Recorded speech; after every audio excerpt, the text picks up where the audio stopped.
नमस्कार दोस्तों, मेरा नाम है गौरव और आप देख रहे हैं स्किल्ड पीपल। ये हमारा फर्स्ट पॉडकास्ट है जो कि होने वाला है एक गवर्नमेंट टीचर के साथ में, जिनकी ऑलरेडी आगरा में 3 ब्रांचेस चल रही हैं।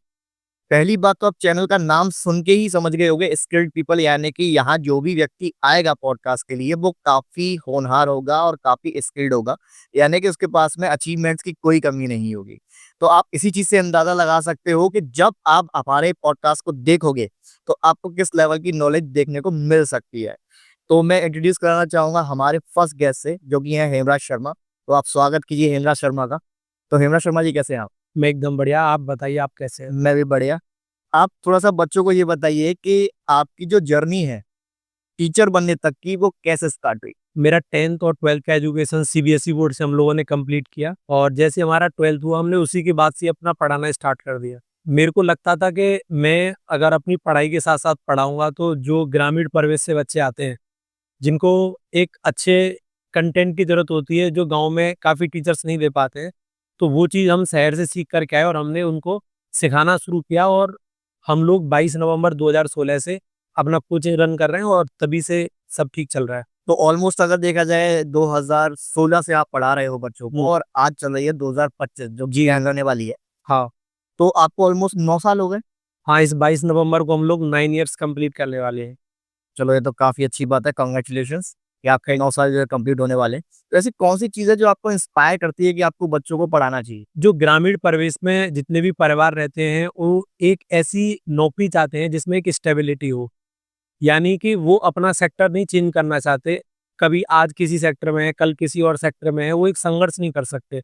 उनको एक ऐसी नौकरी चाहिए जिससे परिवार में स्टेबिलिटी आए और प्रॉपर इनकम बनी रहे।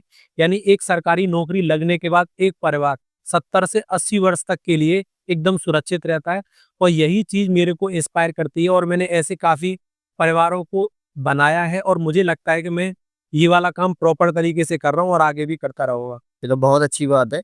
आप ये बताइए कि आप कौन से गवर्नमेंट एग्ज़ाम्स की आप तैयारी करवाते हो बच्चों को? जो भी विद्यार्थी SSC, NDA, bank, railway, CDS, non tech जितने भी पेपर होते हैं, इसके अलावा डिफेंस, आर्मी का हो गया, एयर फोर्स का हो गया, इस तरीके का पेपर है। इसके अलावा जो यूपी के जो स्टेट गवर्नमेंट के पेपर होते हैं, लेखपाल हो गया, पीईटी है, यूपी ट्रिपल एससी है, इन सारे एग्जाम्स की हम लोग तैयारी करवाते हैं। ओके। तो जैसा आप बच्चों को ना एग्जाम की तैयारी कराते हो तो बच्चों को बहुत सारी अपनी लाइफ में प्रॉब्लम्स आती हैं एग्जाम्स को लेके, कुछ उनका पर्सनल भी रहता है, बाकी की सारी चीजें भी रहती है। तो वो आप कैसे उनको बताते हो कि यार आपको इन प्रॉब्लम्स को कैसे फेस करना चाहिए? हमारे यहाँ क्या होता है, हम लोग प्रॉपर मंडे टू फ्राइडे बच्चों को पढ़ाते हैं और हर सैटरडे को एक टेस्ट होता है। तो सैटरडे में बच्चे के जिस जिस किसी भी बच्चे के नंबर कम आते हैं, उसकी प्रॉपर हम लोग काउंसलिंग करते हैं, उससे वजह जानते हैं क्या प्रॉब्लम है। अगर कोई पारिवारिक इशू है तो उससे बात करी जाती है, उसके पेरेंट्स से बात करी जाती है, कि आप बच्चे पे दबाव मत बनाइए। और अगर कोई सब्जेक्ट में इशू है, बच्चा टीचर से क्लास में नहीं पूछ पा रहा है, इंटरैक्ट नहीं कर पा रहा है, तो हम उस दौरान टीचर और बच्चे की प्रॉपर अलग से मुलाकात कराते हैं। आपका जो भी डाउट हो आप उसको पूछिए और कोई भी बच्चा हो उसको कोई प्रॉब्लम नहीं आनी चाहिए और हमको इसके लिए कितना भी टाइम काउंसलिंग में देना पड़े हम लोग प्रॉपर देते हैं। ये तो बहुत अच्छी बात है। अब कभी-कभी क्या होता है, बच्चा पढ़ते-पढ़ते ना डिमोटिवेट हो जाता है, तो उसको मोटिवेट करने के लिए आप लोग क्या करते हो? ऐसी ढेर सारी कहानियाँ होती हैं जो बच्चे सफल होते हैं, जो गलतियाँ करते हैं और वो बच्चा जो कर रहा होता है उस टाइम पर, जब हम क्लास में पढ़ाते हैं, तो हम उनकी भी बातें बताते हैं कि देखो उसने ये किया, वो वहाँ पहुँच गया, उसकी नौकरी लग गई और उसने ये नहीं किया, वो इस वजह से आज सफल नहीं हो पाया। तो जितने भी बच्चे जो डिमोटिवेट होते हैं, टीचर्स का काम सिर्फ पढ़ाना नहीं है। आजकल जो बच्चा आता है वो रील देख कर के आता है, 15 सेकंड की रील भी कंप्लीट नहीं देखता है, वो स्क्रॉल करता जाता है, तो आपकी 1 घंटे की क्लास कैसे देखेगा? यानी कि अगर आपको किसी बच्चे को पढ़ाना है तो आपको बच्चे को एंटरटेनमेंट करना पड़ेगा और जो बच्चा एंटरटेनमेंट होगा, मेरी क्लास में कोई भी बच्चा डिमोटिवेट होता नहीं है। फिर भी 1-2 केस आते हैं तो हम उनकी प्रॉपर काउंसलिंग करके उनको अच्छे से समझाते हैं कि भाई आपको कोई दिक्कत ना हो, डिमोटिवेट रहने की 1% भी ज़रूरत नहीं है। अच्छा, जैसे मैंने सुना है कई बार कि हर साल जो है या कुछ सालों में गवर्नमेंट का जो एग्ज़ाम है, उनका जो पैटर्न है वो चेंज होता रहता है। तो उसके लिए आप किस तरीके से बच्चों को अपडेट करते हो? है क्या कि जब हम लोगों ने कोचिंग ओपन किया उससे पहले सारे पेपर ऑफलाइन होते थे। पेपर में आपको स्कूल्स में पेपर होते थे, आपके कोई लैब का सिस्टम था नहीं। अब पेपर ऑनलाइन होते हैं, मोड चेंज हो गया है। पहले आप प्रैक्टिस पेपर बच्चों को पेपर दे करके उन्हीं पर टेस्ट सीरीज करा लेते थे। कुछ पेपर पहले डिस्क्रिप्टिव भी होते थे। अब काफ़ी पेपर में से इंटरव्यू भी खत्म कर दिए हैं। उनकी जगह पर उन्होंने प्री, मेंस अलग-अलग सब्जेक्ट उन्होंने डाल रखे हैं। तो जिस तरीके का पेपर होता है, बच्चा किस पेपर में अपने आप को देखना चाहता है कि मैं इसमें जा करके ये वाला पेपर दे करके मैं नौकरी लगा सकता हूँ, उसी के अकॉर्डिंग उसकी तैयारी कराई जाती है। बात रही कि जो पेपर का पैटर्न चेंज है, पेपर का पैटर्न उसी कुछ ही पेपर है जिनमें आपका पैटर्न चेंज नहीं होता है, जैसे यूपी पुलिस कांस्टेबल का है। लेकिन अगर आप देखेंगे पहले लेखपाल का एक ही पेपर होता था, लेकिन अब इन्होंने पहले पीईटी लेकर के आगे, पहले पीईटी पास करिए आप, फिर आप लेखपाल के पेपर में बैठेंगे। तो मेरे को लगता है कि बच्चे को अप टू डेट रहना चाहिए। ऐसा कोई भी बालक जो अप टू डेट नहीं है या ऐसी किसी भी जगह में पढ़ रहा है जहाँ पर टीचर उसको अच्छे से नहीं समझा रहे हैं, तो फिर वहाँ दिक्कत होती है। यानी कि पैटर्न के बारे में हम लोग प्रॉपर क्लास में जानकारी देते हैं। अच्छा, जैसे देखा जाता है ना कि टीचर बच्चों को बोलते हैं कि आप करंट अफेयर्स पर थोड़ा सा नजर डाल के रखिएगा, उनसे आप जुड़े रहिएगा, जितना हो सके आप उन चीजों को देखते रहिएगा। तो उस चीज के बारे में आप कहना चाहोगे? ये है ना, एक मतलब सच है कि पहले हिस्ट्री, पॉलिटी, इकोनॉमिक्स, ज्योग्राफी का पोर्शन ज्यादा होता था, लेकिन अभी क्या है, पिछले 1.5-2 साल से पेपर में करंट अफेयर और स्टैटिक जीके का पोर्शन बहुत ज्यादा है। इसके लिए बच्चों को प्रॉपर न्यूज़पेपर पढ़ने चाहिए, उनको जितने भी आर्टिकल्स आते हैं उनको प्रॉपर पढ़ना चाहिए। और इसके अलावा आपके कौन से गेम हो रहे हैं, आपको हर गेम की जानकारी होनी चाहिए। आपकी टीम का कैप्टन कौन सा है, अभी टीम ने कौन सा आपका एशिया कप जीता है, कौन कैप्टन था, किसने सबसे ज्यादा रन बनाए, कौन सी मूवी है, उसका डायरेक्टर कौन है, आपको रचनाओं के बारे में जानकारी। यानी कि point is that current affair most important topic है। और उसके लिए अगर कोई बच्चा हमें ऑफलाइन ज्वाइन करता है तो हम प्रॉपर वीक में 2 क्लास करंट अफेयर की इसीलिए कराते हैं। चलिए, तो बहुत अच्छी बात है। अब एक चीज और आती है, जैसे बहुत सारे बच्चे होते हैं जो गवर्नमेंट जॉब के लिए बस पागल हैं, उनको नहीं पता कि उन्हें किस सेक्टर में एक्चुअल में जाना चाहिए, किस चीज के लिए पढ़ाई करनी चाहिए। तो उस कंफ्यूजन को दूर करने के लिए आप किस तरीके से उन बच्चों को गाइड करते हो? देखो, सरकारी नौकरी लगे ये इतना जरूरी भी नहीं है, लेकिन सरकारी नौकरी अगर लगानी है तो आपके लिए पागलपन तो लाना पड़ेगा। क्योंकि सरकारी नौकरी लगानी है ये आप सोच करके तैयारी कर रहे हो तो नहीं लगेगी। अगर अंदर एक पागलपन है कि मुझे ये चाहिए ही चाहिए, तभी आप सरकारी नौकरी ले सकते हो। तो उसके लिए सबसे पहले बच्चे को सेल्फ स्टडी बहुत अच्छे से करनी पड़ेगी। और दूसरा पॉइंट है कि अगर कोई बच्चा अलग सेक्टर में अपना करियर बनाना चाहता है, तो मुझे लगता है कि एक बार उसको पहले सरकारी नौकरी की तैयारी कर लेनी चाहिए। आपकी नौकरी लगे ना लगे, लेकिन आप उससे एक बेहतर इंसान बन जाते हो, जिससे आपको किसी भी काम को करने के लिए एक अलग समझ पैदा होती है और उससे आप ऊंचाइयों पे जा सकते हो। तो पागलपन का होना थोड़ा ज्यादा जरूरी है उस जगह पर। ये तो बहुत अच्छी बात बताई आपने। मैं ये जानना चाहूंगा कि जो बच्चे बार बार फेल होते हैं ना, उनका कॉन्फिडेंस आप कैसे बिल्ड करते हो? उसके लिए यार एक छोटी सी तो शायरी बनती है, क्योंकि अगर शायरी टाइप की नहीं होगी तो मजा नहीं आएगा। क्योंकि मैंने काफी लेक्चर को देखा है कि टीचर बीच में कुछ ना कुछ शायरी ऐसी बोलते हैं जिससे बच्चों का जो कॉन्फिडेंस लेवल है वो बूस्ट हो जाता है। वो आप कैसे करते हो? एक शायरी है कि रख हौसला वो मंजर भी आएगा, प्यासे के पास चलकर समंदर भी आएगा, थककर न बैठ ए मंजिल के मुसाफिर, मंजिल भी मिलेगी और मिलने का मजा भी आएगा। काफी बच्चे हैं प्रॉपर मेहनत नहीं हो पाती, किसी वजह से फेल हो जाते हैं पेपर में। हम प्रॉपर उस वजह पे काम करते हैं। आपको वो कमी ढूंढनी पड़ेगी, आपकी कमी कहाँ रह रही है। अगर आप नहीं सर्च कर पा रहे हमारी दिक्कत कहाँ पर है, हम किस पेपर में किस वजह से रह रहे हैं। बहुत से बच्चे इतना बढ़िया स्कोर करते हैं टेस्ट में, लेकिन पेपर में जाते सारा भूल जाते हैं, वो प्रेशर हैंडल नहीं कर पाते। कुछ बच्चे ऐसे होते हैं कि क्लास में प्रॉपर अपना जो भी टेस्ट होता है उसमें नंबर नहीं आएंगे, लेकिन वहां जाके उनके नंबर आ जाते हैं। यानी प्रेशर को हैंडल करने का तरीका अगर किसी को नहीं आता है तो वो हमें कांटेक्ट करे, और हम गारंटी देते हैं कि जब भी वो पेपर देने के लिए जाएगा ना, वो प्रेशर से प्रॉपर रूबरू होकर के आएगा कि प्रेशर मेरे पे था ही नहीं, मैं पता नहीं पहले किस तरीके से करता था। तो जो भी बच्चा बार बार फेल होता है वो एक ही वजह से होता है कि पेपर में वो प्रेशर को झेल नहीं पाते। अच्छा, आपको क्या लगता है कि स्कूल्स या कॉलेजेस में ऐसा क्या सिखाया जाना चाहिए जिससे कि बच्चे जो है अपना, अगर प्राइवेट सेक्टर में जाना चाहते हैं तो प्राइवेट सेक्टर में, अगर गवर्नमेंट सेक्टर में अगर जाना चाहते हैं तो वहां पर भी वो बच्चे अपना एग्जाम वगैरह के लिए हम लोगों ने भी पढ़ाई करी, हम लोगों ने उस टाइम पे इंग्लिश के क्वेश्चन आंसर याद करे, वो आज किसी काम में नहीं आते। तो मेरे को लगता है कि एक तो जो भी ये पैटर्न है, इसके अंदर एक रीजनिंग का सेक्शन होना चाहिए, जिनको बच्चों को बाद में प्रॉपर अलग तरीके से पढ़ना पड़ता है।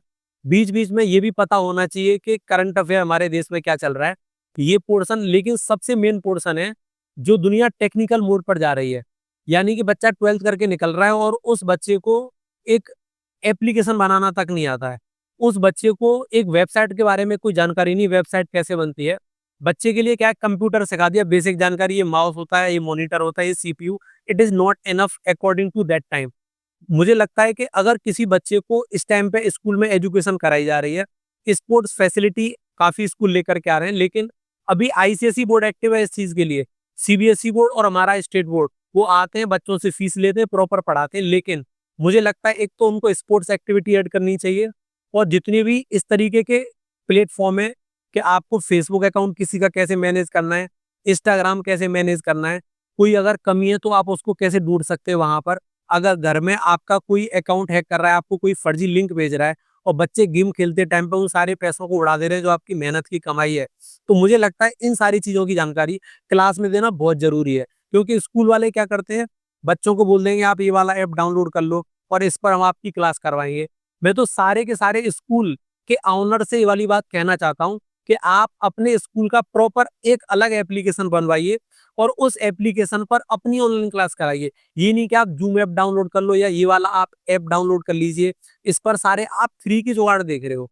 आप ये नहीं देख रहे कि उस पर कोई भी एक ऐसा फर्जी लिंक आ गया, उस लिंक को क्लिक करने से किसी भी बंदे का फोन हैक हो गया, उसके पैसे उड़ गए, तो वहां पर दिक्कत आती है। तो हर स्कूल वाले को प्रॉपर एक अपना एप्लीकेशन रखना चाहिए और बच्चों को एप्लीकेशन बनाने के बारे में जानकारी देनी चाहिए, ताकि जिससे बच्चे कहीं पर भी 12th करने के बाद जॉब भी कर सकें। इस टाइम पर ये थोड़ा ज्यादा जरूरी है। ये तो बहुत अच्छी बात बताई आपने। अच्छा, आपके हिसाब से मुझे ये बताइए कि स्टूडेंट जो सक्सेसफुल बन पाते हैं, उनके अंदर जो बेस्ट क्वालिटी होती है वो क्या होती है? मुझे ऐसा लगता है कि अगर कोई भी बच्चा सफल हो रहा है और एक बच्चा फेल हो रहा है, दोनों में कोई खास अंतर नहीं होता है। बस जो पास हो रहा होता है वो चीजों को अच्छे तरीके से करता है। जैसे कि मैंने आज मैथ्स की बुक दे दी बच्चों को, मैं ये वाली बुक पढ़ाने वाला हूँ पूरे सेशन, तो बच्चे कहेंगे इतनी मोटी बुक है, ये है। और जो बच्चा सफल होने वाला होगा वो प्रॉपर टॉपिक वाइज अपना स्टार्ट कर देगा पढ़ना। लेकिन कोई भी बच्चा ऐसा है जिसका फेल होने का है, उसका स्टार्ट ऐसे ही दिख जाएगा। आपने चैप्टर शुरू किया, 3 दिन हुए नहीं, सर ये वाला चैप्टर कब कंप्लीट होगा, तो आप क्या बोलोगे उस जगह पर कि ये वाला चैप्टर कब कंप्लीट होगा। तो मुझे लगता है कि ऐसे बच्चे जिनको चीजों की जल्दी पड़ी रहती है, ये भी हो जाए वो भी हो जाए। पॉइंट नंबर 1, जो बच्चे सफल होते हैं वो हर चीज को कंसिस्टेंसी के साथ करते हैं, और जो बच्चे असफल होते हैं उनका ये है कि अगर आज मैथ पढ़ रहे हैं तो फिर मैथ ही पढ़ रहे हैं, फिर दूसरी सब्जेक्ट का नंबर नहीं है।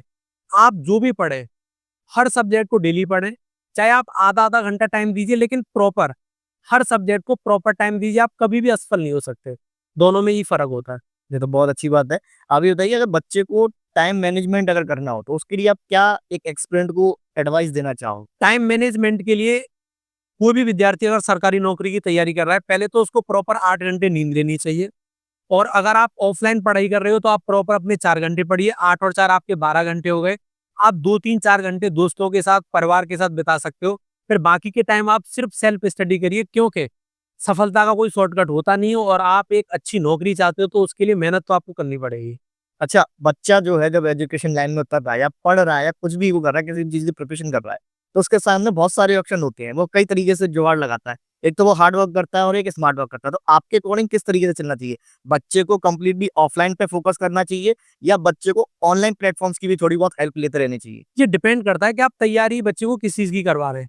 अगर बच्चे को आप प्रिपरेशन करवा रहे हैं आईआईटी की, और आप सोच रहे हैं कि बच्चा सिर्फ ऑफलाइन पढ़ के काम चला ले, नहीं चला सकता। बच्चे को चीजें ऑनलाइन आपको सिखानी पड़ेगी। अब बच्चा अग्निवीर की तैयारी कर रहा है और वहां जाके उसको बंदूक चलानी है, तो आप ये वाली बात समझिए कि इस जगह पे ऑनलाइन एजुकेशन का कोई खास रोल नहीं है। अगर आपकी नौकरी का लेवल है ग्रुप सी ग्रुप डी का, तो मुझे लगता है ऑफलाइन एजुकेशन इस मतलब सबसे अच्छी चीज है। उससे बढ़िया कुछ हो ही नहीं सकता। और अगर कोई भी बच्चा एक ऐसी तैयारी कर रहा है जहां पर बाद में आपको टेक्निकल चीजों की जरूरत पड़ेगी, तो वहां पे आपका ऑनलाइन मोड तो होना चाहिए। ये तो बहुत अच्छी बात है। अच्छा, जैसे अपन क्या करते हैं ना, जैसे बच्चों को हम लोग पढ़ते हुए देखते हैं, हम लोग खुद एजुकेशन लाइन में हैं, तो बच्चे जो है वो बहुत जल्दी डिस्ट्रैक्ट होते हैं पढ़ाई से। तो उस चीज़ को रोकने के लिए क्या करना चाहिए? एक तो इसके लिए ना, अगर कोई बच्चा डिस्ट्रैक्ट हो रहा है, इसके लिए उसका दोस्तों का माहौल एक अच्छा होना बहुत ज्यादा जरूरी है। दोस्त पता नहीं कैसे कुछ कोई आपको ऐसी चीज भेज दी जिसको आप लोग पढ़ रहे हो और आपको मन ही नहीं लग रहा, अब लग रहा है कि यही होना चाहिए। आप पढ़ रहे हो, जैसे ही एक मैसेज बजा आप तुरंत देख रहे हो, यानी जब आप पढ़ाई कर रहे हो ना, तो आपके पास फिर मोबाइल नहीं होना चाहिए। तो आप बिल्कुल भी डिस्ट्रैक्ट नहीं होंगे।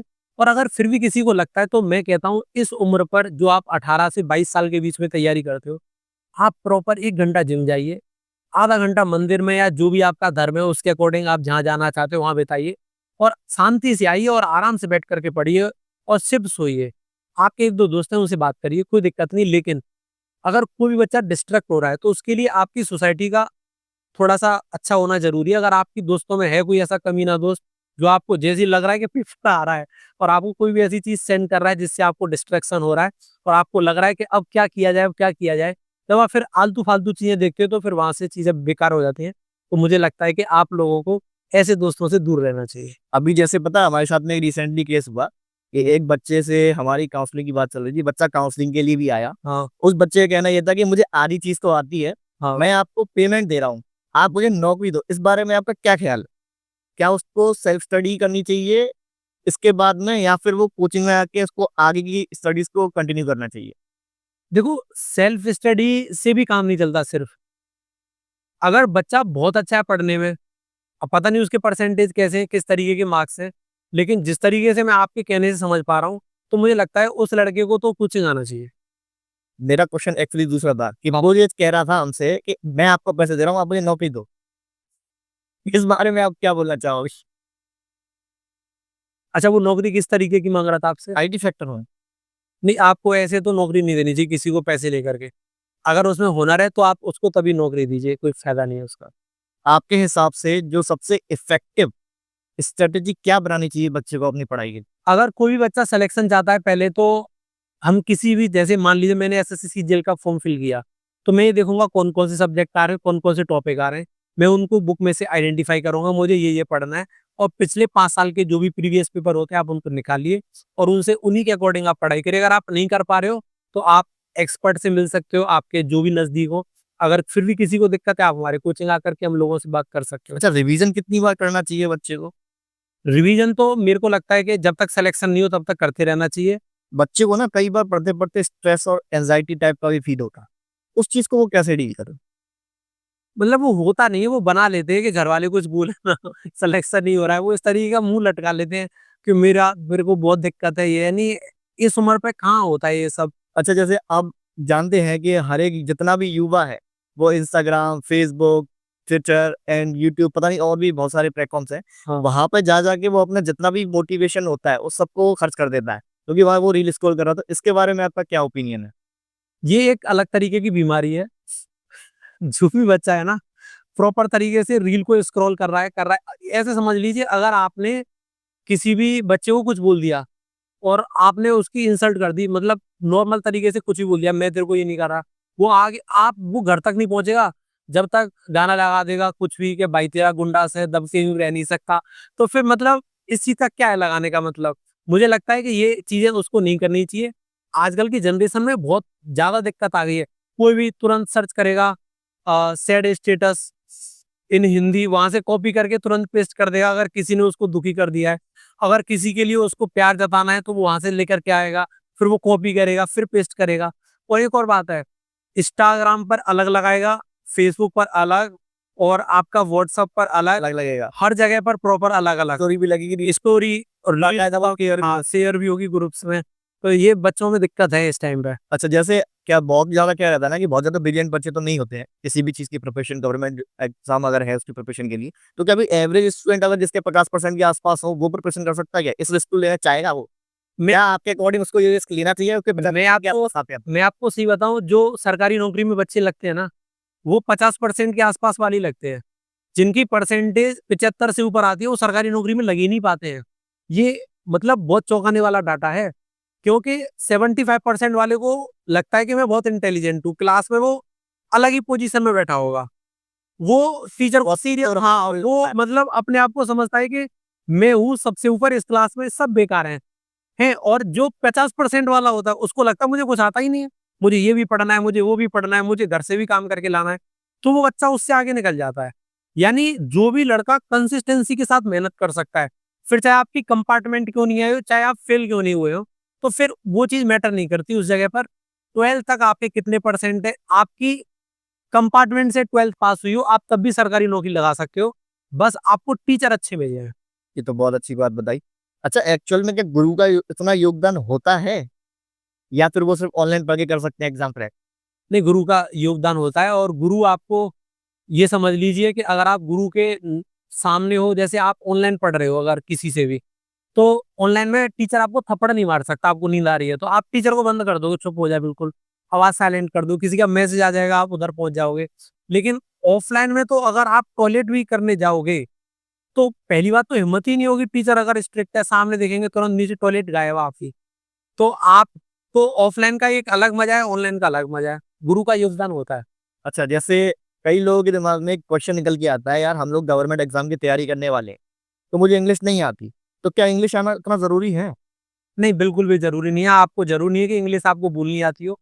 कुछ ग्रामर वाली चीज़ें होती हैं, कुछ वोकैब, सिनोनियम, एंटोनियम सब आपको याद होने चाहिए, वन वर्ड। जिनको नहीं होता, टीचर ने ऐसी-ऐसी ट्रिक्स बना रखी हैं, बच्चे को क्लास में बैठा के याद करा देते हैं। जो हमारे यहाँ पढ़ता है उनको तो हम बोलते हैं घर पे पढ़ने की ज़रूरत है ही नहीं तुम्हें। तुम बस क्लास में आके पढ़ लो, यही काफ़ी है। अच्छा, जो भी बच्चा प्रिपरेशन कर रहा है, चाहे गवर्नमेंट जॉब की कर रहा हो या प्राइवेट सेक्टर में उसको जाना हो, तो उसको उसकी फैमिली का सपोर्ट होना ज़रूरी है या नहीं? या बच्चे का एक मिथ है कि फैमिली मुझे सपोर्ट करेगी, तो ही मैं आगे बढ़ पाऊँगा? देखो, वैसे तो फैमिली का सपोर्ट होना ज़रूरी है, लेकिन फिर भी कुछ बच्चे ऐसे हैं जिनकी फैमिली सपोर्ट नहीं करती। ऐसे मान लीजिए पानी के बुलबुले, आपने कोल्ड ड्रिंक फ़िल की ग्लास में, वो बुलबुले ऊपर आने-आने हैं। तो ऐसा कोई भी कैंडिडेट जिसको कोई सपोर्ट नहीं कर रहा है और उसके अंदर कैलिबर है, वो आज नहीं तो 3 साल बाद वो 100% ऊपर निकल के आएगा। स्टूडेंट के दिमाग में ना बार-बार कुछ ना कुछ नेगेटिविटी चलती रहती है कि नहीं यार मुझसे नहीं हो रहा है, या मैं ये नहीं कर पाऊँगा, या उसने उस अपने दोस्त को फेल होते हुए देख लिया है। तो वो नेगेटिविटी उसके दिमाग में घुस जाती है, ये मेरे बस का नहीं है। तो इस चीज़ को वो कैसे डील करे? अगर ऐसा कोई भी स्टूडेंट है जिसके अंदर बहुत ज़्यादा नेगेटिविटी है, तो उसका एक कोई ऐसा मिलने वाला होना चाहिए जिसके आप पास जाएँ, आप उससे बात करें, भाई मैं इस प्रॉब्लम में हूँ। या फिर आप किसी ऐसे व्यक्ति से बात करें जो आपको लगता है ये आपके परिवार में सबसे समझदार है, आपको प्रॉपर समझाएगा। कभी-कभार बच्चा इस जगह बहुत विपरीत दिशा में चला जाता है।